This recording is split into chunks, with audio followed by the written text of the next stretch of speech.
Alors, très heureuse de vous retrouver. Aujourd'hui, j'aimerais aborder quelque chose parce qu'à nouveau, j'ai pu échanger avec des personnes autour de moi sur ces questions. Alors, je vais associer la notion de présence et la notion de reliance. Alors, souvent, certaines personnes, en discutant, on se pose la question, elles me disent souvent, mais on ne trouve pas de personnes avec qui échanger sur des sujets de fond comme ça. C'est pas si simple de parler de certaines choses et autres. Et je leur dis régulièrement, oui, tout dépend aussi de notre propre, en fait, manière d'être, de qualité de présence et de ce qui se vit dans la relation. Donc je parle là de relation et que je vais amener à la reliance. C'est vraiment une notion relationnelle, j'irais beaucoup plus large et beaucoup plus, on va dire, verticale ou beaucoup plus globale, donc je vais dire ce terme sphérique, et qui est notre relation avec la vie, tout court, extérieure à nous-mêmes, entre guillemets, et aussi la vie que nous sommes et que nous illustrons. Alors, je reviens à mon propos. Déjà, tout d'abord, bienvenue dans cette nouvelle capsule, cette seconde capsule des ovnis, qui sont mes ouvertures vibrantes, naturellement intuitives. Et donc, je vous partage ici ce que j'observe, ce que j'explore aussi, et ce qui me semble assez vivant, et à ce titre intéressant en échange avec vous. Et ensuite, à vous d'en faire votre propre expérience et de voir voilà, ce que ça interpelle chez vous, ce que ça peut en effet occasionner au travers de cette écoute et de cet entendement peut-être plus profond, si ça entre, si ça fait écho à quelque chose en vous. Donc je reviens sur cette fameuse notion de reliance et donc de relation et de qualité finalement de présence à soi et aux autres. Alors j'observe ceci, c'est qu'il y a des personnes qui arrivent à être dans cette présence, dans cette vérité d'eux-mêmes, donc dans cette profondeur qu'ils peuvent traduire et ensuite partager dans des espaces particuliers ou avec des modalités particulières, justement. Il y a quelque chose qui est un petit peu, non pas conditionnel ou conditionné, mais qui va bénéficier de portance plus ou moins facile pour les uns et les autres. Et là, nous sommes tous uniques, bien évidemment, par rapport à ça. Ce qui est très important, c'est d'arriver vraiment à discerner les siennes, pour être, que ça soit plus léger pour nous. Donc j'ai pris des petites notes parce que j'aurais tendance à partir un petit peu, revenir bien évidemment, mais vous ouvrir pas mal de parenthèses. Donc j'essaye de rester bien dans la ligne que je souhaite vous transmettre. Donc j'ai observé, j'aime pas catégoriser comme ça, de manière un petit peu binaire, mais on va dire presque de deux grands mouvements. Tout ça a énormément de nuances, évidemment. Donc il y a des personnes qui vont davantage se sentir reliés, par exemple, lorsqu'ils font du sport, lorsqu'ils mettent en mouvement leur corps, lorsqu'ils ont une activité physique. Ça va leur permettre de débrancher au niveau du mental, de sortir de la tête, de revenir aussi véritablement dans le corps et de déclencher aussi, bien sûr, des hormones, des endorphines, etc., qui créent un état différent, qui créent une sorte de moment de flottaison, de flottement, et qui les mettent aussi dans un éventuel lâcher-prise.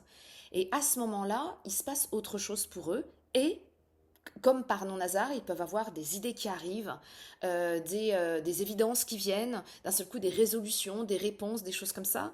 Et là, je parle de présence à soi en reliance, avec quelque chose qui, à ce moment-là, devient intelligible, nous apparaît au regard de ce que l'on vit au quotidien et des interrogations que nous avons. Ça, ces personnes, disons que le mouvement corporel, le mouvement extériorisé, va être un facilitant. Pour d'autres, c'est différent. Au contraire, ça va être plutôt un mouvement très intériorisé. C'est qu'elles vont arrêter leur mouvement extérieur qui, quelque part, va dissiper, va les sortir d'un axe, d'un centre dont elles ont besoin, qu'elles ont besoin de stabiliser, qu'elles ont besoin de retrouver. Et là, ça va plutôt être j'arrête tout ce mouvement que je déploie, je reviens au cœur de moi-même, je me place au centre et là j'interroge ou je me place tout simplement en ouverture, euh, voilà, en présence, mais à l'intérieur d'elle-même. Et le mouvement va être autre. Vous voyez, je reviens à l'intérieur, je me réancre, je me réaxe en arrêtant le déploiement, l'extériorisation du mouvement.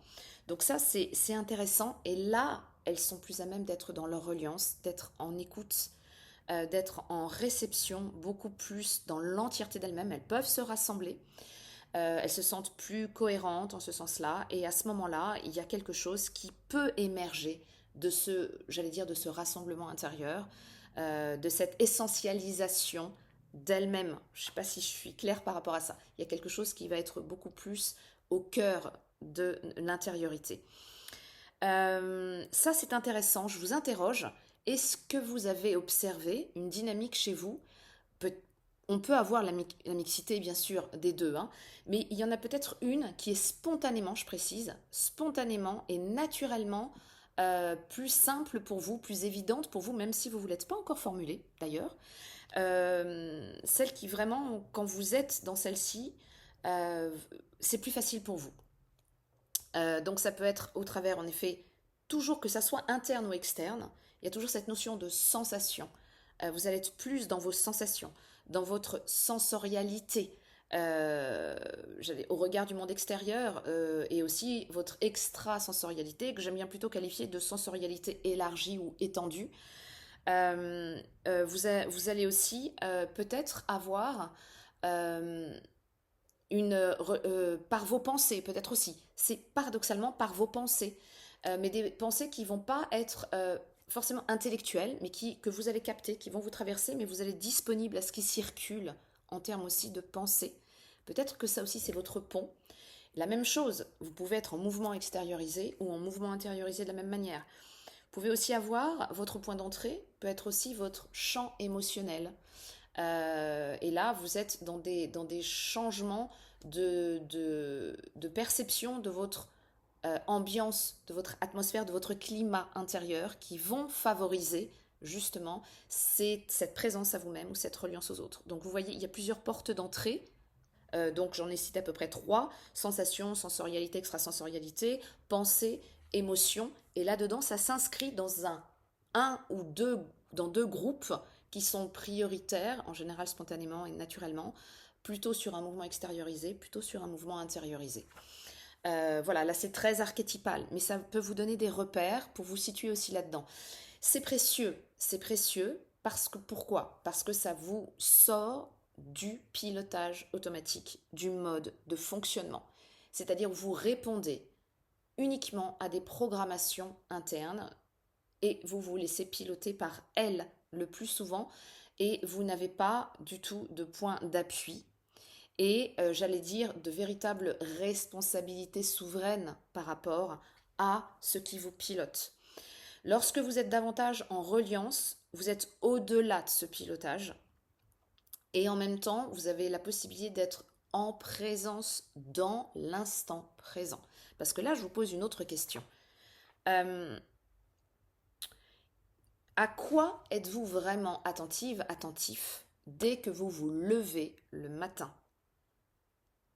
Où êtes-vous placé intérieurement par rapport à vous-même et à votre perception du monde qui vous entoure? C'est pas une digression, c'est complètement corrélé à notre sujet. Euh, où se porte votre attention dès votre lever? Et justement, dans quelle temporalité aussi vivez-vous? Est-ce que vous projetez tout de suite votre journée? Est-ce que vous repensez à la veille? Est-ce que vous êtes vraiment là, ici et maintenant, en présence, au présent, dans l'instant, donc dans une véritable acuité à ce qui est ici et maintenant? C'est une vraie question. Et je m'aperçois que beaucoup d'êtres ne vivent absolument pas dans cet espace-là et qui sont étonnés lorsque, par exemple, un échange, une discussion les y ramène. Ils se disent: ah, là, ça y est, mais j'ai jamais ces espaces-là, j'ai jamais ces fenêtres-là, j'ai jamais ces échanges-là. Mais pourquoi? Parce que peut-être que cet espace est juste pour vous une sorte de fenêtre.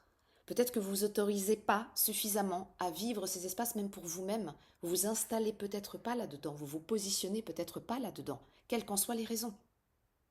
Ça peut être une piste que je vous propose, sur laquelle que je vous partage et peut-être qui peut vous être utile.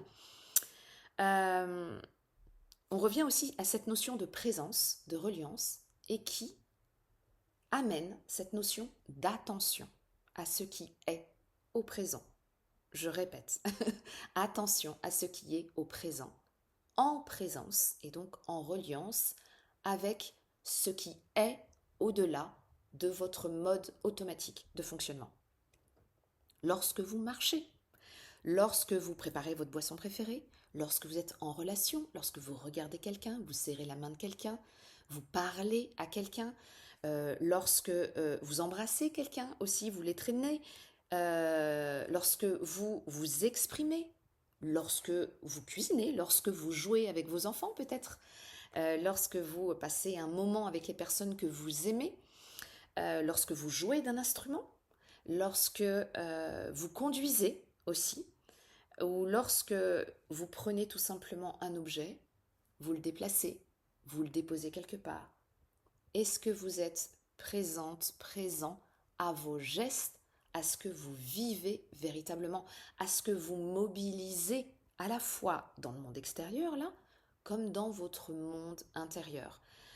Voilà, pour moi, j'avais envie de vous partager cela, là, maintenant, parce que je vois vraiment autour de moi que ces espaces-là semblent incongrus, je me répète, ou hors sujet par rapport à la vie que nous sommes censés avoir, qui va à toute vitesse, qui demande d'être pluriel dans tous les sens, et même au-delà des personnes qui ont cette capacité-là aussi. Tout va très très vite, tout est tout en même temps beaucoup, et il y a vraiment une notion de, alors pas forcément pour vous la notion de dispersion, parce que ça dépend des profils, mais c'est plus une notion du tout en même temps et de tout est prioritaire en même temps, et on ne sait plus, et on ne prend plus le temps, et on ne sait plus où on est dans cette espèce de tumulte comme ça, de flou, et on est embarqué. Donc on est piloté et on ne revient plus du tout à ce qui pourrait être essentiel pour nous, aux fondamentaux, en tout cas pas suffisamment. Et ça va donner véritablement une rythmique, une, une forme de réalité qui va être vraiment à l'image de là où nous sommes positionnés et comment nous nous positionnons par rapport à notre état de présence, notre état de relation avec nous-mêmes, relation à la vie, relation aux autres et relation à ce qui se joue en nous et autour de nous. Euh, voilà, alors avant juste de continuer, juste vous redonner quelque chose qui me semble aussi important. Je me présente quand même. Plusieurs personnes me l'ont demandé. Donc, je suis Hélène Vital, je suis créatrice d'une approche que j'appelle l'essensoriologie et je suis exploratrice de l'être en forme et tour opératrice de voyage intérieur. Donc, j'accompagne celles et ceux qui souhaitent cesser de se placer en retrait d'eux-mêmes, d'elles-mêmes, et qui souhaitent réhabiliter vraiment et habiter leur unité, leur unicité et l'envergure de qui ils sont identitairement, profondément, afin justement de répondre présent à la vie qu'ils sont, pour permettre à cette vie de se déployer plus librement à travers nous, la vie que nous illustrons. Donc je reviens juste sur, je vais conclure, ces ovnis sont vraiment des capsules spontanées, hein. Donc voilà, je vous partage cela comme ça. Volontairement, je n'ai pas de script, j'ai quelques petits repères pour vraiment, parce que des choses que j'ai vraiment envie de vous partager. Mais voilà. Donc je reviens à quelque chose qui est important aussi, c'est que euh, est-ce que aussi, je vous pose cette question, est-ce que vous avez aussi perçu ou avez-vous trouvé une activité, une manière de revenir dans cet espace de présence et d'attention? Ça peut être une activité justement qui vous y prédispose plus facilement, c'est ce que je disais, par exemple le sport. Ça peut être aussi par exemple, j'aime bien moi ça, celui-ci aussi, c'est un moment, c'est l'art du thé, ce que j'appelle le gong fucha, c'est l'art de préparer le thé à la manière chinoise, ou des cérémonies du thé, par exemple japonaises, des choses comme ça. Bon, c'est un domaine que je connais un petit peu, donc c'est pour ça que je me permets de vous le partager, qui fait que l'attention est portée au geste, alors bien sûr à la symbolique, etc., mais qui va permettre d'être dans ce que l'on fait et dans ce que l'on partage et de mobiliser la sensorialité également. À ce moment-là, est-ce que vous avez trouvé un support comme ça, une activité comme ça, un ancrage aussi, ou peut-être un geste? Ça peut être aussi un geste de vous arrêter, de regarder justement autour de vous et de vous dire, ok, je suis ici dans cet espace, où est-ce que je suis vraiment? Qu'est-ce que je vois? Qu'est-ce que j'entends? Qu'est-ce que je sens avec les odeurs? Euh, Qu'est-ce qui est statique? Qu'est-ce qui est en mouvement autour de moi? Ok, je suis là. Bien, je me sens, je suis debout, je me sens tendue, pas tendue, etc. Ça aussi. Et là, juste ces petits moments-là, ces petits rappels à vous-même. Est-ce que vous avez des petites choses comme ça, qui sont comme des ancrages aussi, qui favorisent cette attention, cette posture, ce positionnement? Ça, c'était une question. Et je voulais aussi ajouter quelque chose d'important. C'est, en fait, nous n'entrons pas dans la présence par la même porte. Vous l'avez bien compris, nous sommes tous uniques, tous singuliers. Important, c'est de trouver la nôtre ou les nôtres. C'est vraiment pas cette entrée, cette voix qui compte. Elles ont toutes de la valeur. Elles sont toutes importantes à ce titre, valables. Elles nous caractérisent, en fait. C'est tout et c'est ça qui est important. C'est qu'on soit vraiment dans la justesse de qui nous sommes. Et voilà, c'est vraiment de pouvoir nous trouver, nous retrouver avec des facilitants pour nous et d'arriver à la discerner dans notre vie. Parce qu'il est fort probable que nous n'ayons pas forcément fait attention à certains d'entre eux en tous les cas. Et ça peut être bien précieux de le voir parce que ça va changer vraiment la couleur de votre existence, de votre quotidien et de votre réalité. Voilà ce que je souhaitais partager avec vous. Et bah écoutez, n'hésitez pas à laisser un petit commentaire. Et si cet ovni a résonné pour vous, n'hésitez pas aussi à vous abonner et à partager ce qui vous a le plus interpellé ou à faire circuler cet ovni. Et je serai très heureuse de vous découvrir et de vous lire. Et je vous dis à la prochaine fois, à très bientôt dans un prochain ovni.